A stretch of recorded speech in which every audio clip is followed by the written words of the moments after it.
اور یہ کہ اپنے آپ کو اس دین مذکورہ توحید کا مطلب کیا ہے؟ ایک اللہ کی عبادت کرنا، خالص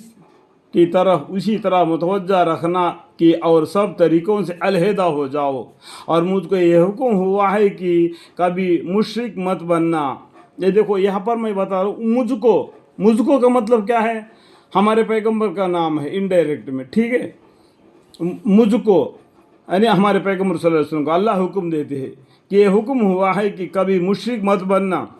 اور یہ حکم ہوا ہے کہ خدا کے توحید کو چھوڑ کر ایسی چیز کی عبادت مت کرنا جو تجھ کو نہ عبادت کرنے کی حالت میں کوئی نفع پہنچا سکے اور نہ ترک عبادت کی حالت میں کوئی ضرر پہنچا سکے۔ پھر اگر بالفرض تم نے ایسا کیا یعنی غیر خدا کو عبادت کی تو تم اس حالت میں اللہ کے حق کو ضائع کرنے والوں میں سے ہو جاؤ گے۔ اور مجھے سے یہ کہا گیا ہے کہ اگر تم کو اللہ تعالیٰ کوئی تکلیف پہنچا دے تو بجز اس کے اور کوئی اس کا دور کرنے والا نہیں، اللہم اغفر لی، اور اگر وہ تم کو کوئی راحت پہنچانا چاہے تو اس کے فضل کا کوئی ہٹانے والا نہیں، بلکہ وہ اپنا فضل اپنے بندوں میں سے جس پر چاہیے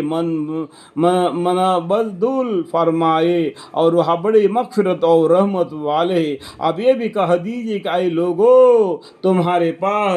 دین حق کی تمہارے رب کی طرف سے بدل پہنچ چکا ہے، بدلیل پہنچ چکا ہے، کتابوں کے ذریعہ، پیغمبروں کے ذریعہ، صحابوں کے ذریعہ آپ کے پاس بدلیل پہنچا ہے۔ ایک اللہ کی عبادت کرو، اس کے سوا کوئی مالک نہیں ہے، اس کی کوئی صورت نہیں، کوئی مورتی نہیں۔ وہ آپ کو قرآن کریم میں سورہ اخلاص قل هو اللہ اللہ الصمد لم یلد ولم یولد ولم یکن لہ کفوا احد، اس میں آپ کو آگاہ کر دیا ہے، ٹھیک ہے؟ اس کے پہنچ جانے کے بعد جو شخص راہی راستے پر آ جاوے گا سو اپنی نفع کے واسطے راہی راستے پر آئے گا۔ جو آدمی دین اسلام کو قبر کر کے پنجگانی نماز پڑھتا ہے، قرآن کی تعلیم کرتا ہے، اللہ کا ذکر کرتا ہے، وہ خود کی نفع کے لیے کرتا ہے، کسی کا کوئی اس میں نقصان نہیں، خود کا ہی فائدہ ہے۔ جو شخص راہی راستے پر آ جاوے گا سو اپنے نفع کے واسطے راہی راستے پر آوے گا، اور جو شخص اب بھی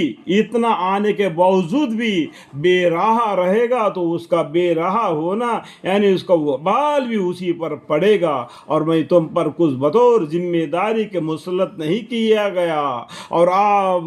اس کا یہ تباہ کرتے رہیے۔ یعنی پیغمبر صلی اللہ علیہ وسلم کو بولتے ہیں جو وہی اللہ کی طرف سے آتا ہے، اللہ کے حکم کا اتباع کرتے رہیے، اس کو مانتے رہیے، جو کچھ آپ کے پاس وہی بھیجی جاتی ہے، اور ان کے اوپر اعزاء پر صبر کیجئے یہاں تک کہ اللہ تعالیٰ ان کا فیصلہ کر دیں گے، اور سب فیصلہ اور وہ یعنی اللہ تعالیٰ سب فیصلہ کرنے والوں میں اچھے فیصلہ کرنے والے ہیں۔ اللہم اغفر لی، اللہم اغفر